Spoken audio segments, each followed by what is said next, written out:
Paper. బావా ఆగాగాగు, నువ్వెందుకు ఇట్లా పేపర్ వేస్తున్నావు? నేను అబ్దుల్ కలాం లాగా గొప్పని కావాలని పేపర్ ఎత్తానే. అర్థం కాలే.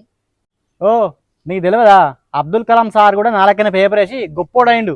నేను కూడా చెప్పను ఆయనంత గొప్పని కావాలని పొద్దున మొదలు పెడితే నాన్ స్టాప్ సాయంత్రం దాకా పేపర్ ఎత్తానా. ఇప్పటికి 10 రోజులు అవుతుంది. పొద్దు నుంచి సాయంత్రం దాకా నాన్ స్టాప్ పేపర్ వేస్తే ఇంకెప్పుడు చదువుతున్నావు మరి? చదువుడు ఎక్కడిదే, పొద్దున్న నుంచి సాయంత్రం దాకా పేపర్ వేయబడుతుంది. చెప్పని గొప్పని కావాలి కదా మరి. ఓ నీ మెంటల్, అబ్దుల్ కలాం సారు కష్టపడి చదివి గొప్పోడైండు, ఒక్క పేపర్ వేస్తేనే కాదు. చదవన్నా, ఇది నాకు తెలియకపాయే. షట్.